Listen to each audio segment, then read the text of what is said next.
What's up, Gear Mortals? Trey Xavier here. On today's edition of Gear God's Quality Control, we're going to be comparing the three Seymour Duncan POWERSTAGE power amps.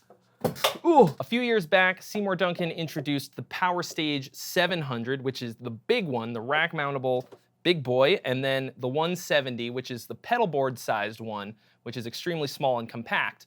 And at the time, I covered them in a couple different videos, and I think they are great. And now here we are, 2020, and Seymour Duncan has unleashed the POWERSTAGE 200, which is arguably the most full-featured of the three, even though it's right in the middle size-wise. So what we're gonna do today is take a look at what's different between the three of these in terms of features, and then we're gonna test them out a little bit, and hopefully by the end, you'll figure out which one of them is right for your rig. I'm gonna be testing these out with two different heavy tones today, one from the Line 6 Pod Go, that's a full-featured modeler, except we're gonna be turning off the cab sim, of course, and then the other one is gonna be the Rev G4 pedal straight into here using the Rev as a preamp. Both of those sounds are going to be going into my Rev 212 cab. The cab is mic'd up with a Lewitt MTP 440. That's going into my API preamp and straight into Pro Tools. So the way that you're going to connect this to your sound source is extremely simple. You're either going to go out directly from the back of your preamp, just the direct out, or the direct out from your modeler, having turned off the cab sim sound in your modeler, okay? This is extremely important. You don't want a double cab sound because we're going into a physical speaker cab. It's not gonna sound good if you have both of them on at once, all right? And then we're going into the input, and then we're going out the speaker out, and that's going into the back of the speaker cab, and that's it. Now you've got a direct line from your amp sound in your modeler into here. This is gonna make it louder through the cab. That's it. We're gonna start with the smallest of the bunch, which is the 170. This is a true pedal board power amp. It's extremely compact, very powerful, but obviously the least powerful of the three, which is gonna give you the least amount of headroom and volume. But 170 watts is still plenty to crush even the loudest drummer. This also has the least features of the bunch, but that just means that it's bone simple and pretty hard to screw up, really. We've got a level knob for your output. There's bass, middle, and treble. And then we have an input and output. So the output is 4 to 16 ohms. So you can use 4, 8, or 16 ohm cabinet or any combination that adds up to in between those two. And then on the front panel, we've got a power light to let you know that it's on. That's pretty important if it's gonna be on your pedal board. And then a temperature light in case it's overheating. And then an indicator light to let you know if the output is clipping. So let's plug this one in and give it a spin. Pray that I don't get the cops called on me. Here is the volume test.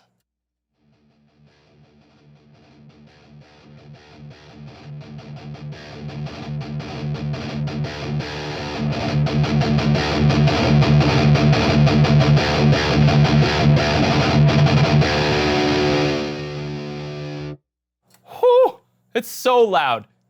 If you're worried about it not being loud enough, don't worry. Don't worry. If the cops aren't already on their way, then my neighbors are deaf.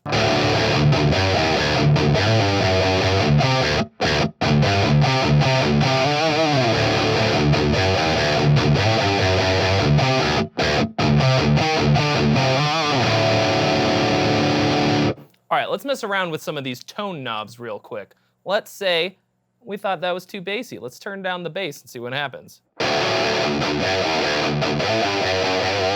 Or not enough bass. Let's turn it all the way up. Ooh, that's way too much. Too much bass. All right, and then the mids, scoop them.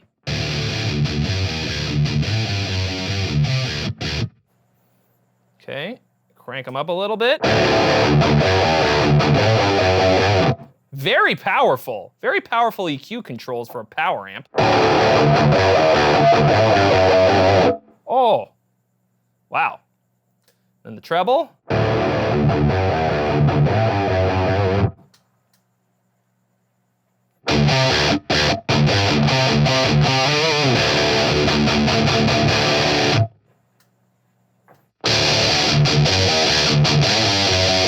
You get a lot out of those EQ controls, which is kind of more power in there than I'm used to.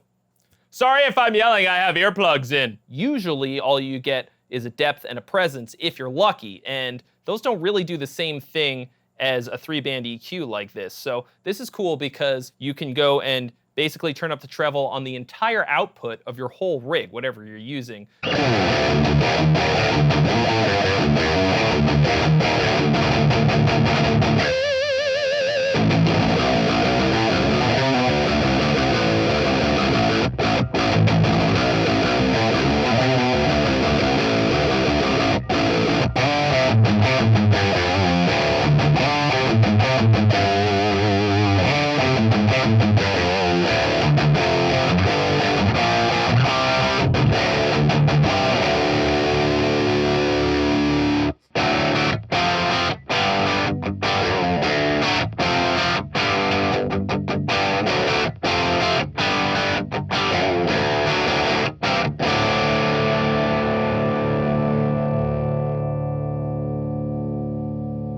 All right, now let's check out some clean tones through this. This is my Fender Player Series Stratocaster.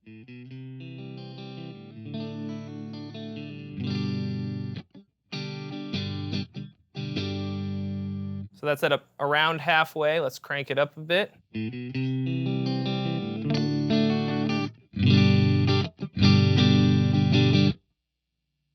All the way.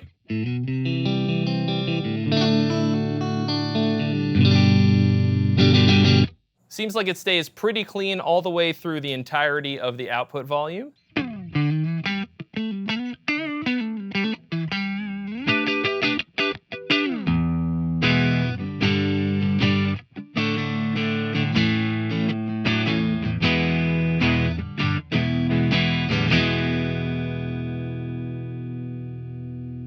Next up is the POWERSTAGE 200, which is, like I said, the most full-featured one of the bunch. What this one has that the others don't are an aux in, a headphone jack and a knob to control the volume for it, a button to take the EQ in or out of the signal chain, and a presence control. They've also replaced the overheat indicator with a preamp clip indicator, which means that we can now tell if it's the preamp or power amp that's clipping if something sounds wonky. Like the 700, we have a balanced XLR out if you want to go direct to front of house or for recording, and then for that you can turn on and off the cab sim output. The cab sim button also turns the cab sim sound on and off for the headphone out. All right, here's the volume test. Why do I do this to myself?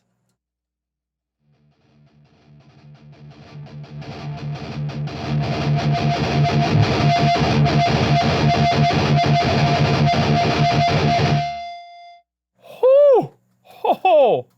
Oh. Suffice it to say, it gets extremely, extremely loud. Now we're back using the modeler as our tone.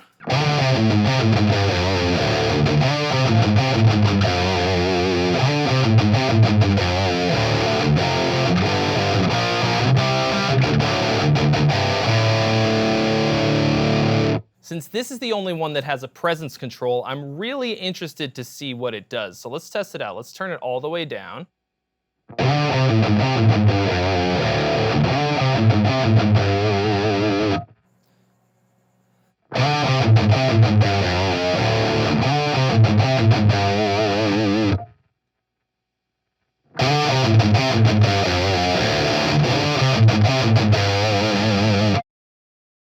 All the way up.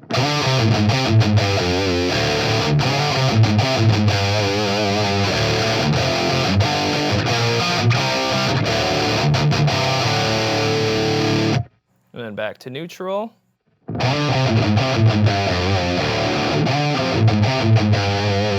That's an extremely handy thing to have if, let's say, you're doing a setup like I was doing before with the G4 going straight in, and you just needed some more high end, maybe it was a little too dull.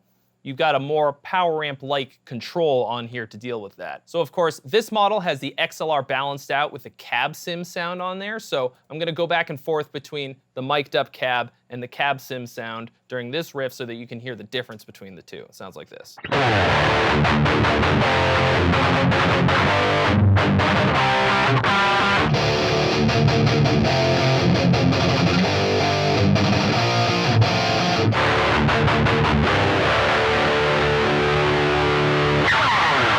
These two switches only affect the signal as it goes out the direct out or the headphone out, and that's incredibly useful if you want to send something that doesn't have any EQ on it to front of house or to feed your in-ear monitors. That's super, super important because it might be really, really dull coming out of the speaker in front of house, and so you'll need to turn up the treble and the presence and maybe the mids, turn down the bass, whatever.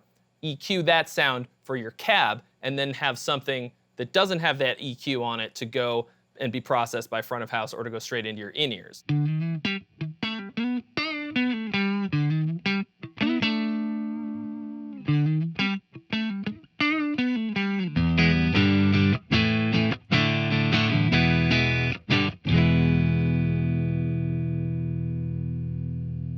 Now let's see if it stays clean as I crank up the volume.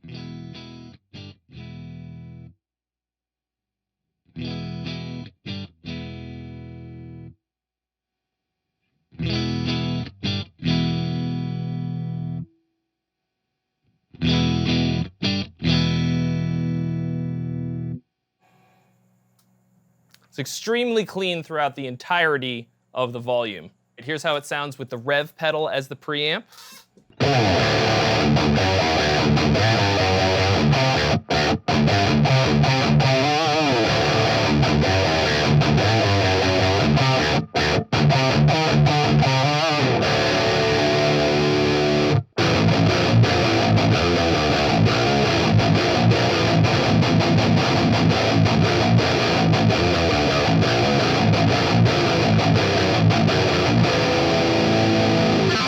Next up, we have the POWERSTAGE 700. Now this one is obviously the largest of the bunch. This is not going to fit on your pedal board, probably. It's much more intended to be like a rack mount or sit on top of your amp kind of a deal.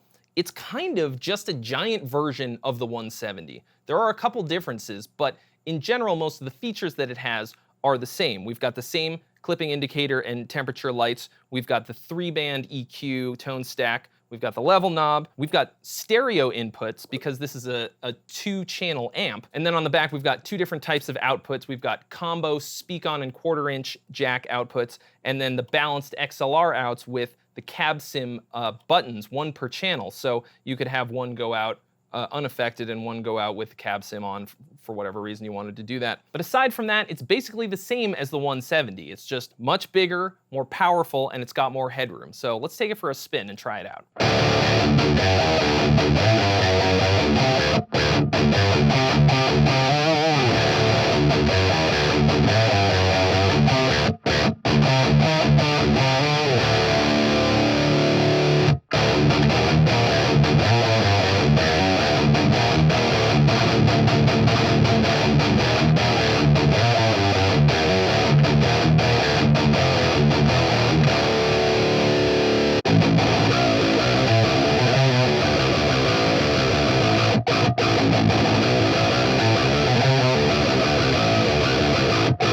For this one, I am not going to do a volume test. This thing is 700 watts per side, which means you could, at 4 ohms, have 2 700-watt power amps. Right now I'm only running it at 8 ohms, so it's 350 watts per side, but that's still plenty to absolutely destroy my speaker cab. So you're just gonna have to trust me that it's really, really loud. Here it is using the rev as the preamp.